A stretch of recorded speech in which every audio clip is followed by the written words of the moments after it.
E assim, damos por aberta a nossa tarefa. Desejo cumprimentar a todos e a todas que estão conosco aqui, nesta reunião virtual. Como de costume, fazíamos até recentemente as reuniões presenciais. Porém, agora a tarefa continua. Que alegria! Eu quero parabenizar você por estar aqui. Agora, às 20 horas, uma segunda-feira. Porque a vida é feita de oportunidades únicas. E você escolheu estar aqui. Você escolheu reservar esses minutos que se seguem para juntos trabalharmos a alimentação do espírito. Da mesma maneira que nós necessitamos alimentar o físico, é preciso alimentar o espírito. E a melhor maneira que nós conhecemos é reservar tempo para nos dedicar à conexão, colocar a mente, levar o pensamento a Deus e a Jesus. Que bom que você veio, que bom que você está aqui conosco. Hoje, nós vamos falar do capítulo 25 do Evangelho segundo o Espiritismo, que tem o título Buscai e achareis. Neste capítulo, nós vamos estudar dois tópicos. Primeiro, ajuda-te e o céu te ajudará. Mateus, capítulo 7, versículos de 7 a 11. Segundo, observai os pássaros do céu. Mateus, capítulo 6, versículos 26, 33 e 34. E nós vamos refletir. O que é que Jesus de fato ensinou? E o que nós realmente já conseguimos compreender dessas lições? De modo que elas nos tragam algum conforto para a nossa alma, para o nosso espírito, para que levemos a efeito as tarefas que Deus nos confiou com serenidade, com firmeza de propósito e com energia para a superação das tarefas que nos foram confiadas. Então Jesus ensinou e o evangelista anotou. Disse o mestre: ajuda-te, que o céu te ajudará. Pedi e se vos dará. Buscai e achareis. Batei e a porta abrir-se-vos-á. Porque todo aquele que pede, recebe. Todo aquele que procura, acha. E todo aquele que bate a porta vai se abrir para ele. Mas é preciso pedir. E continua. Também, qual dos homens dentre vós que dá uma pedra ao vosso filho que vos pede um pedaço de pão? Ou se o filho lhe pedir um pedaço de peixe, qual dentre vós dará a ele uma serpente? Se, pois, sendo maus como sois, ensina o mestre naquela ocasião, sabeis dar boas coisas aos vossos filhos, com quanto mais forte razão, vosso Pai que está nos céus dará os verdadeiros bens àqueles que a ele pedem. Então aqui já tem munição para a gente trabalhar o nosso entendimento, abrir a porta da casa mental, nos colocarmos numa posição de acolhimento, de ampliar o nosso olhar sobre esta lição. Pedir que vos será dado, basta pedir. Todo aquele que pede, recebe. Nós vamos falar mais sobre isso. Aqui na condição evolutiva em que nós nos encontramos, nós sabemos dar àquele que nos pede. Aquele que Deus nos confiou o trabalho de orientar para o progresso, de educar para o bem. Nós sabemos dar boas coisas quando eles nos pedem. Quanto mais Deus, quando ouve os nossos pedidos, os nossos apelos. E muita gente pergunta, mas será que o meu pedido chega até ele? Eu me lembro que na nossa primeira aula virtual, há 3 semanas atrás, nós estudamos essa questão. Lá do primeiro capítulo do Evangelho, quando o Espírito Fenelon, numa linguagem poética, nos convida a refletir, para que a gente sinta-se merecedor desta proteção divina. Ele dizia assim, há aqueles que dizem, imagina que Deus vai importar-se comigo, que sou um grão de areia perdido no universo. E aí ele nos convida a refletir, se não existissem os grãos, não existiriam os montes. Logo, o grão tem o seu valor, ainda que você se considerasse um grão, você tem o seu valor. Um grão de areia. Sem eles não existiriam os montes. Então nós temos o nosso valor. Os nossos pedidos, eles chegarão, serão ouvidos, e o Pai sabe dar aos seus filhos o que necessitam. A questão é o quanto eu acredito nisso. Porque neste momento nós estamos falando de uma mensagem trazida por Jesus, falando da bondade do Pai para conosco. Nós estamos falando de Deus. Vou só fazer aqui uma ampliação da visão. Nós estamos falando de alguém que criou toda esta maravilha do universo que nós conhecemos e muita coisa que nós nem conhecemos.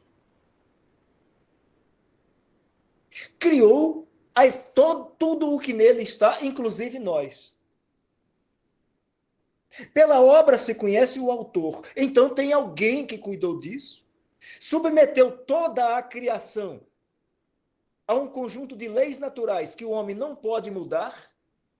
Então é para ele que nós devemos endereçar as nossas preces. E ainda enviou um mensageiro, Jesus, para ensinar para a humanidade que nós podemos sim abastecer, alimentar, nutrir, fortalecer as nossas energias, pedindo a Ele. Então, pedi e obtereis. E nós vamos falar mais sobre isso. Porque se eu pedir da boca para fora, sem sentir, sem me permitir criar condições favoráveis para estabelecer esta conexão com o alto, óbvio que o meu pedido não sai nem daqui do ambiente. Então, nós estamos partindo do pressuposto que nós acreditamos nessa inteligência suprema, causa primária de todas as coisas. Então, do ponto de vista da nossa percepção aqui na Terra, buscai e achareis. Esta frase assemelha-se a outra. Ajuda-te que o céu te ajudará. Ou seja, é um convite para que eu faça a minha parte. E o Pai vai me abastecer. Ela nos remete ao princípio do trabalho, arregaçar as mangas e trabalhar, que nos leva ao progresso. O progresso, filho do trabalho. O trabalho, através do trabalho, nós movimentamos as nossas forças. Nós movimentamos as forças da inteligência, porque somos a única espécie com essa capacidade em meio aos milhões de seres neste planeta. Nós somos a única com esta capacidade da força da inteligência. E ao sabor das escolhas que fazemos pela nossa inteligência, nós guiamos as nossas ações, que vão gerar os resultados que eu quero. Porque em algum momento da criação, ao longo dos milênios, a nossa espécie, eu e você, e mais 7 bilhões, mais de 7 bilhões e meio de pessoas no planeta, adquiriram a capacidade do discernimento, de saber o que é bom, o que é ruim, o que é certo, o que é errado. Portanto, de fazer escolhas. Mesmo quando pessoas optam por fazer escolhas não tão positivas, ou às vezes até negativas. Isso é escolha.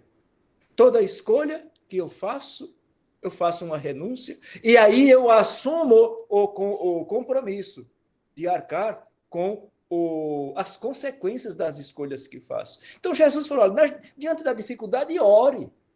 Busque esta força, essa energia para assimilar, receber a inspiração divina para bem proceder.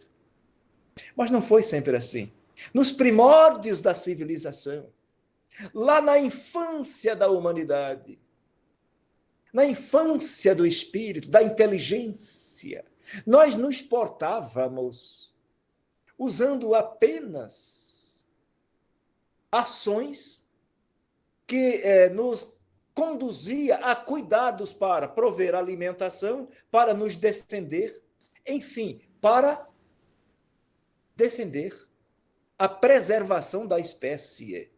Então nós agíamos tal qual os irracionais, lá nos primórdios da civilização, usando apenas o instinto de preservação da vida,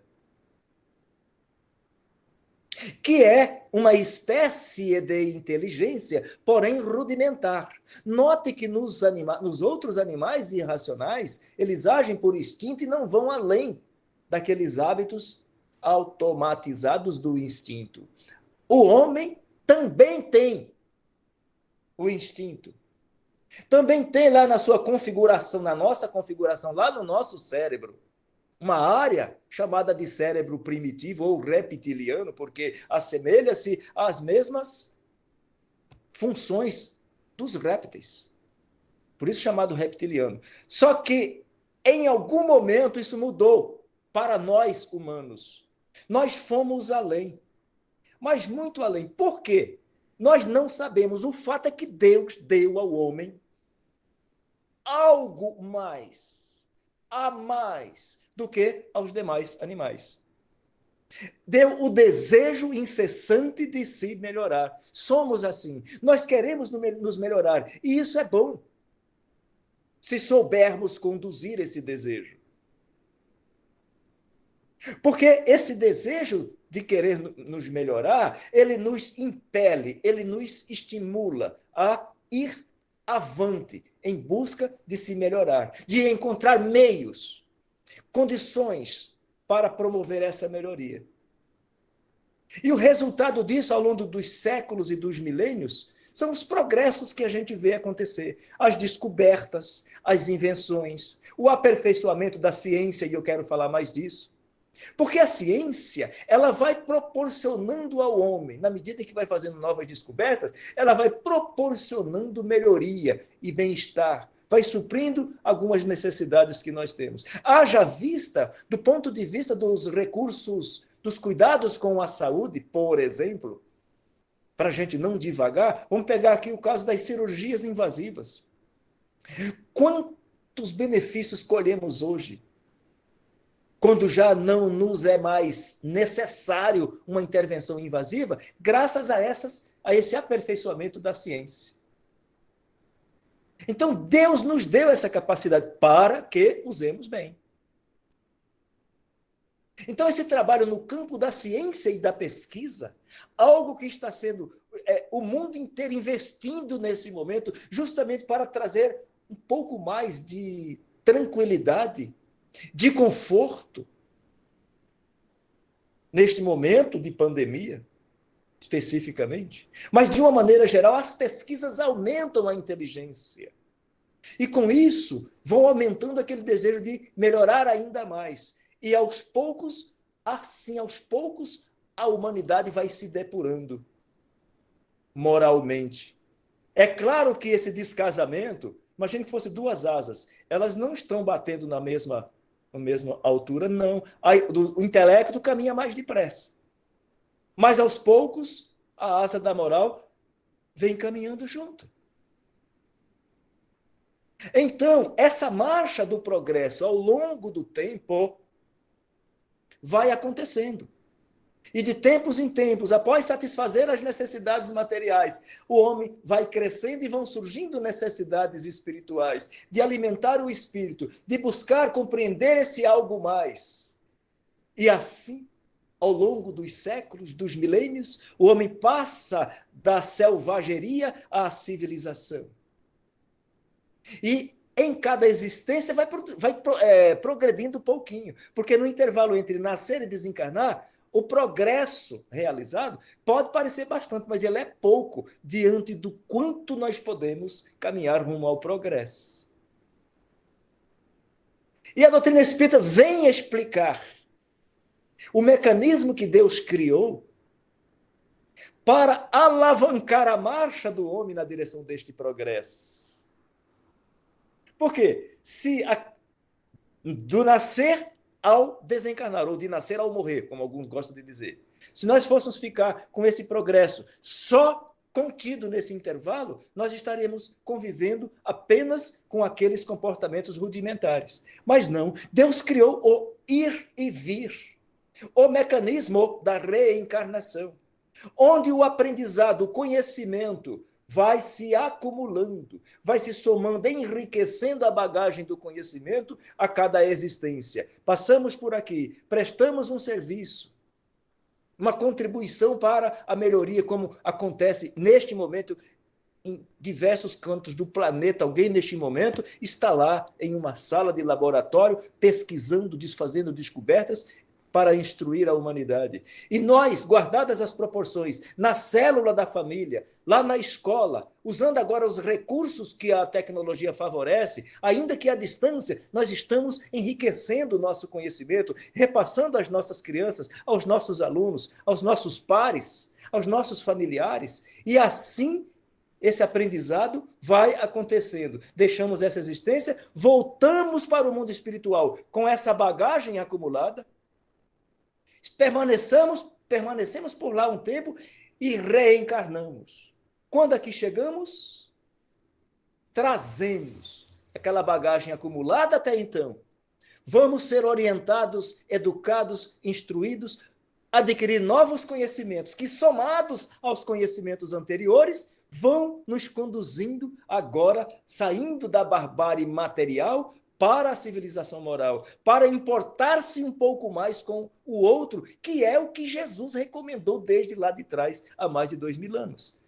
E que agora, aos poucos, está desabrochando. Nós que estamos aqui nesta sala, estamos aqui porque já vimos, já ouvimos, já estudamos isso em algum tempo, em algum lugar, isso fez sentido, começa a abastecer o espírito, eu começo a me sentir fortalecido, eu quero entender mais, porque cada nova boa ação que eu praticar, a partir do momento que eu entendi que aquilo é bom, eu aceito e começo a colocar em ação, eu construo créditos espirituais.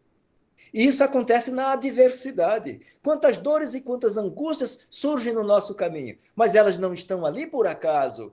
Elas estão ali para nos convidar a perseverar, a superar, e a cada superação, uma celebração. O Espírito André Luiz, eu já citei isso outro dia, ele relata com todas as letras. Todas as vezes que nós superamos um obstáculo, nós nos sentimos fortalecidos. Celebra, porque agora, fortalecidos, nós podemos continuar caminhando, porque se outros obstáculos surgirem, agora nós estamos em melhores condições para superá-lo. Então, Deus criou dentro desse mecanismo também um recurso extraordinário chamado trabalho. Preciso trabalhar. E por que eu tenho que trabalhar? Volta e meia alguém me pergunta, mas por que eu tenho que trabalhar tanto? Digo, olha, porque tem que trabalhar tanto, eu não sei te dizer, mas você tem que trabalhar. Tá, mas tem que trabalhar por quê? Por uma razão muito simples. Observe a natureza. Tudo na natureza trabalha. Tudo. Está lá no livro dos Espíritos. Tudo na natureza se encadeia. Não tem nada que está aí que não tem uma finalidade, tem alguma função. Não é inútil. Ah, então Deus não isentou ninguém do trabalho? Não. Não isentou ninguém do trabalho. Vamos pensar juntos, vamos lá. Se fosse assim, se Deus tivesse criado a espécie humana diferente das outras espécies e nos tivesse isentado do trabalho, como seriam os nossos membros? Hã? Como seria? Atrofiados. A gente não precisaria trabalhar. Atrofia. E a nossa inteligência? A inteligência do espírito, porque quem está aqui habitando nesse corpo, o nosso corpo, é, na verdade, a nossa moradia, a moradia do espírito, do ser pensante, da inteligência. Porque quem pensa e sente é o espírito. Tudo mais é um conjunto de equipamento que decodifica tudo isso. Se nós não tivéssemos que trabalhar, nós teríamos permanecido na infância espiritual, lá naquela época do instinto, apenas nos movimentando para preservação da vida. Prover alimentos e se proteger dos predadores ou dos inimigos.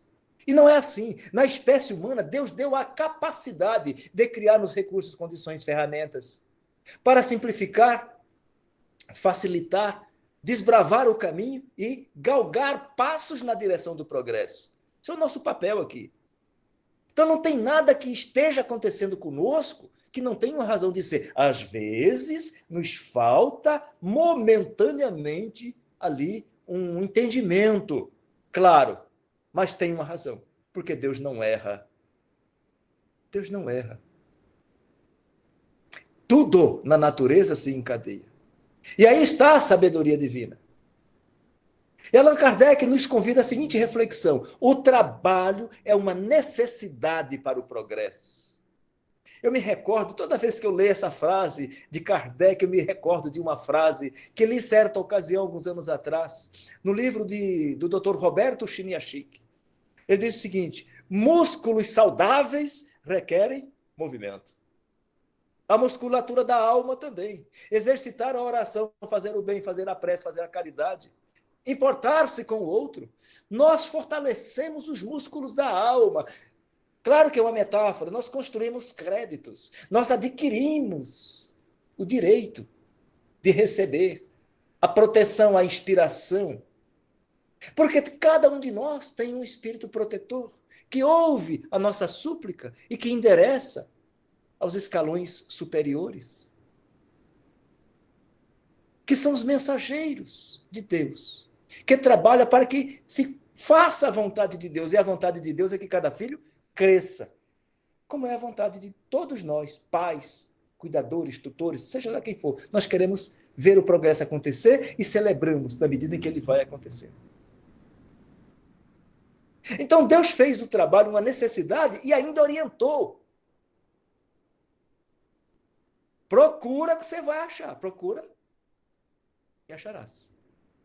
Trabalha e produzirás. Agora, isso está submetido a uma lei maior. Que são leis naturais, o homem não pode mudar. Ou seja, se você procurar, você acha. Se você trabalhar, você vai produzir. Se você produzir, você vai ter recursos.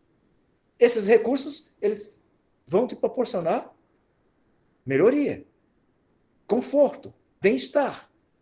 Agora, é claro, submetido às leis morais. Porque existem maneiras e maneiras de obter esses recursos.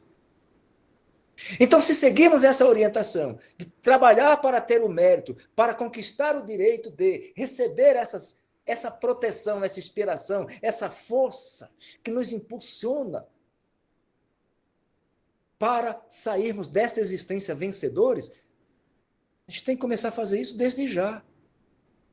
Para que sejamos recompensados pela obra que fizermos. E quando eu digo isso, trabalha porque serás recompensado por tua obra, nós estamos falando de uma lei. Eu dizia há pouco das leis naturais. De que lei eu estou falando nesse momento? Recompensado segundo as tuas obras. Lei de causa e efeito. Não dá para mudar isso. Se eu quiser colher, eu tenho que plantar. Basta plantar? Não. Eu tenho que plantar, eu tenho que regar, eu tenho que cuidar. Tem que preparar a colheita, tem que colher. Obedece à cadência do tempo. Não dá para apressar essa marcha. Em termos de progresso evolutivo da criatura humana, é a mesma coisa. Qual é a parte boa no meio dessas intempéries, dessas adversidades que vão acontecendo? Os benfeitores nos inspiram. Eles inspiram as pessoas de boa vontade o tempo todo, se nós dermos condições, é claro. Lembra quando eu contei aqui a história daquele homem que se perdeu no deserto. Sol escaldante, uma sede absurda. Suas forças se esvaíram e ele prostrou-se, foi ao solo e ali não tinha mais ânimo para nada. Num dado momento ele pensou em Deus, falou: Senhor, manda um anjo me trazer um copo d'água. Lembra que eu contei aqui outro dia? E anjo nenhum apareceu para levar um copo d'água para ele. Ato contínuo, logo no momento seguinte, ele teve um pensamento muito forte: levanta-te e anda. E aí, ele resolveu seguir, obedecer aquele pensamento. Fica de pé, ainda que com muito custo.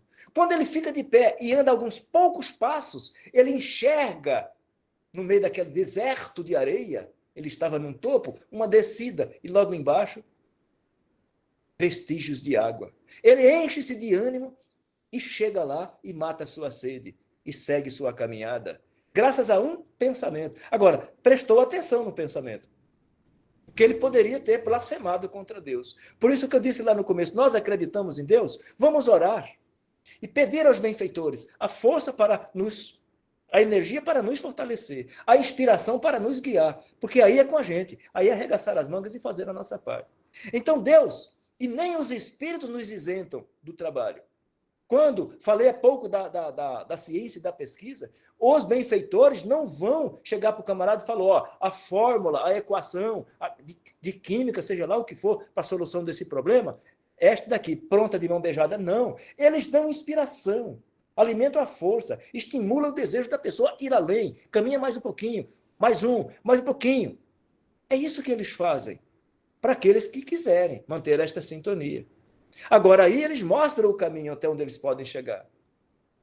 Quantas inspirações nós recebemos?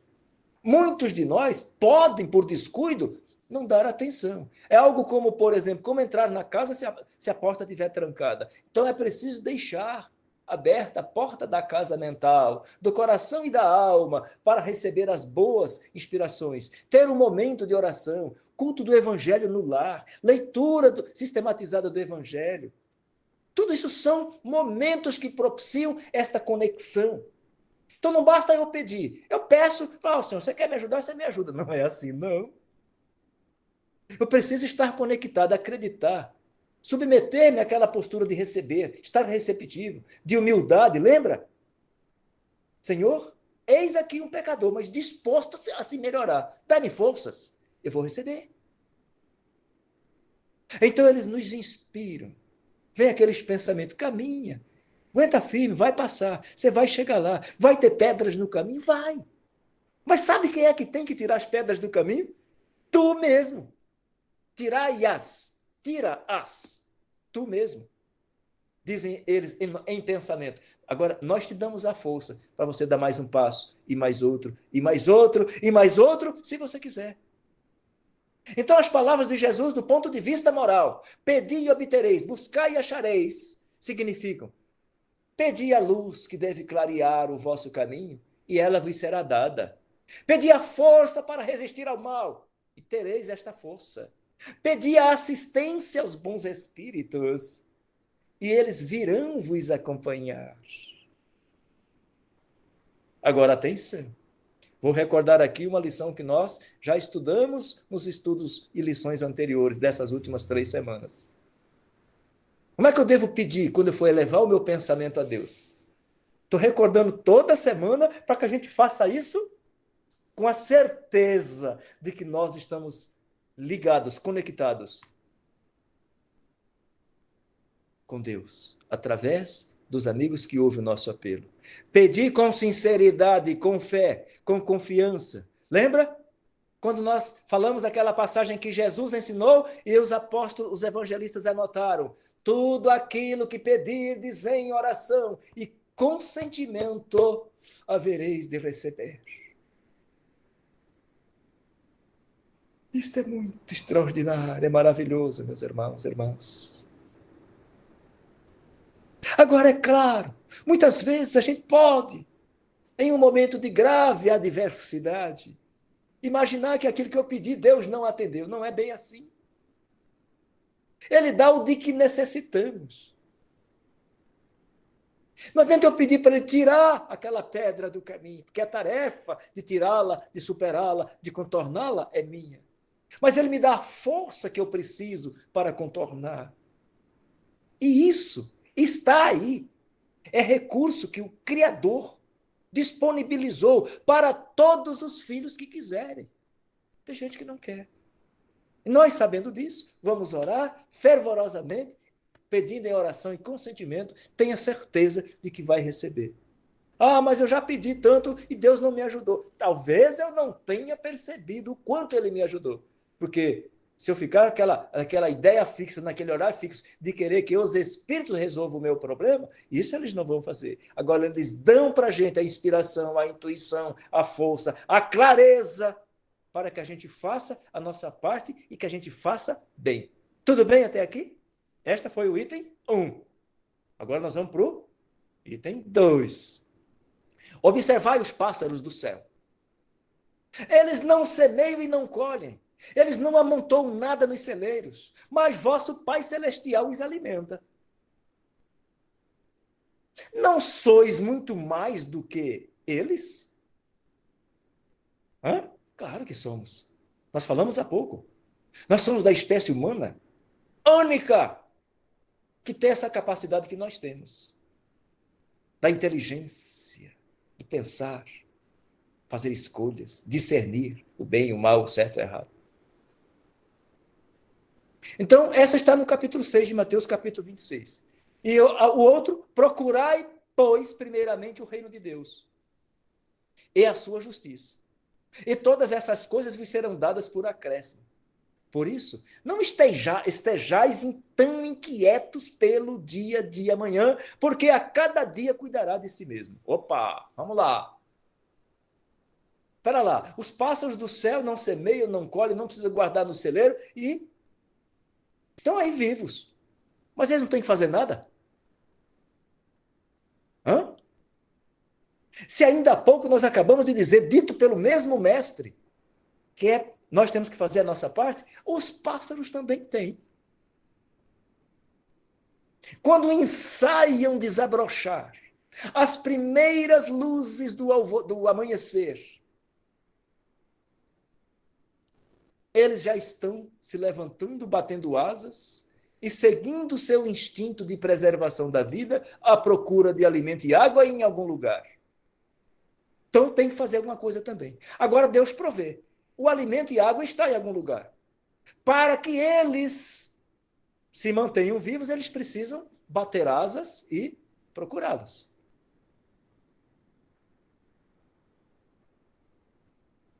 Então, quando Jesus diz, olha, primeiro procurai o reino de Deus e a sua justiça, e todas essas coisas vos serão dadas.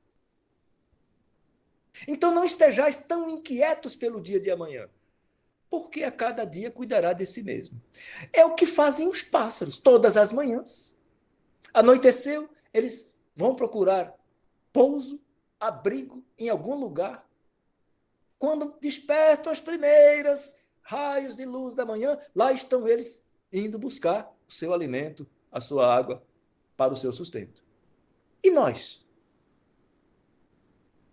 Que somos muito mais do que eles, temos a inteligência, a capacidade de criar recursos para simplificar a vida, facilitar os passos ao longo da estrada da vida.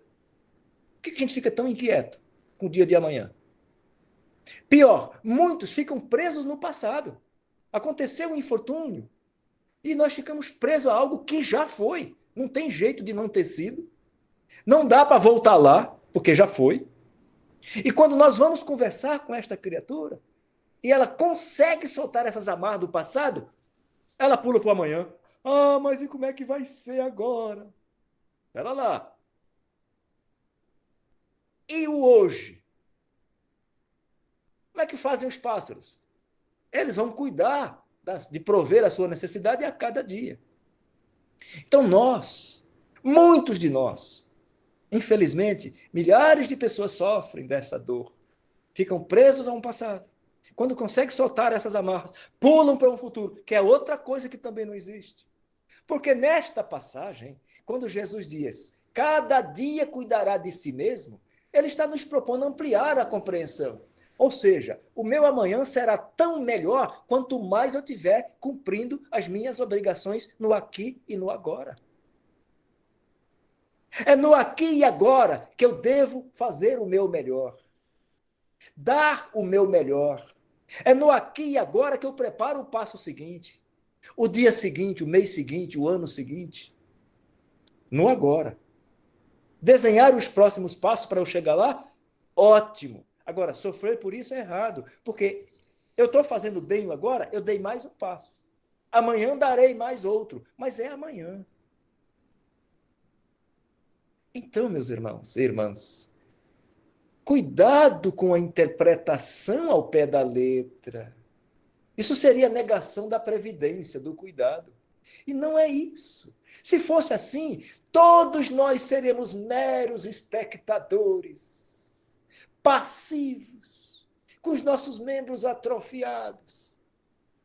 E o progresso que nós experimentamos hoje não aconteceria, não teria acontecido quando nós olhamos para trás e vemos quanta evolução já aconteceu.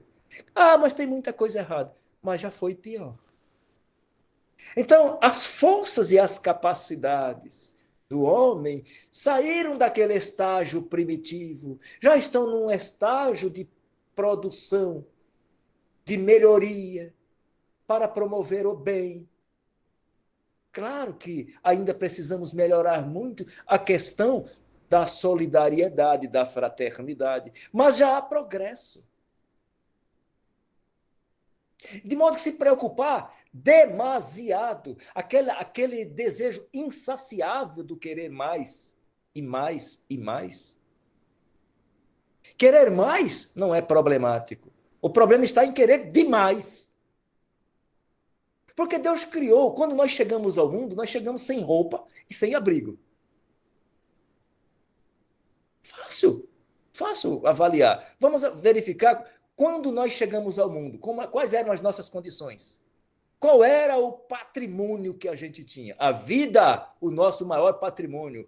Tudo o mais, Deus criou condições para que fôssemos recebidos. Alguém nos acolheu, nos recebeu, cuidou, alimentou. E foi assim, desde o primeiro instante que respiramos neste planeta. Então Deus deu a inteligência para nós provermos o de que nós necessitamos para o nosso progresso. Claro que de acordo com aquilo que é bom. À medida em que nós vamos necessitando, nós vamos ampliando. Pode observar que é preciso o passar do tempo para que o espírito vá se manifestando na medida em que o corpo vai amadurecendo. Onde está o problema? Eu dizia há pouco, do desejo insaciável, do querer mais e mais. Pior, do querer demais. Mais que o necessário. Muitos têm uma gana pelo supérfluo. Isso faz mal. Nós só precisamos do necessário. Eu disse lá há pouco que o trabalho era necessário para o progresso. Sem trabalho não tem progresso. Sem exercitar a musculatura não se fortalece. Sem nos conectarmos com Deus, a alma não é alimentada. Eu quero deixar uma dica aqui para cada um de nós, se vocês acharem que faz sentido e quiserem aproveitar. Para combater aquela tentação do supérfluo, muito cuidado. Responda 3 perguntas, sobretudo em se tratando de aquisições de coisas que nem sempre são necessárias. Então, o que é necessário? Aquilo que eu preciso que vai me ajudar a sentir mais confortável, a progredir, que vai contribuir para que eu viva melhor. Que é necessário, como o trabalho é necessário para o progresso. E o supérfluo? É aquilo que, se eu insistir em buscar, em adquirir, não vai acrescentar nada e ainda pode me atrapalhar. Porque o supérfluo daqui poderia ser o necessário do outro acolá. Então a pergunta, é necessário? Tem necessidade disso? Ou isso é supérfluo? Espera lá, é necessário, é supérfluo ou, terceira, essencial? Pergunte sempre, essa coisa que eu estou sentindo necessidade é essencial? O que é essencial mesmo? Essencial é aquilo que não pode faltar. Se faltar, vai causar um transtorno. Exemplo, oxigênio. Oxigênio é essencial nas nossas vidas? Claro que é. Se faltar oxigênio, a gente morre. Então, fica aí a dica para a gente ajudar a gente a conduzir com tranquilidade o nosso esse desejo, muitas vezes insaciável, de querer demais. E às vezes eu estou querendo coisas supérfluas. Não vamos entrar aqui em detalhes, o que é que está atormentando na particularidade de cada coisa. Mas o Evangelho nos conclama a verificar se é necessário. É necessário, vai contribuir para o bem, para o progresso, para o conforto? Para que eu contribua ainda mais com o outro? Ou é supérfluo? Se é supérfluo, não vai me ajudar em nada, ainda pode atrapalhar. Olha, isso aqui é necessário e é essencial, não pode faltar. Com isto daqui, eu vou produzir muito mais. Então, cada um avalia aí, ok?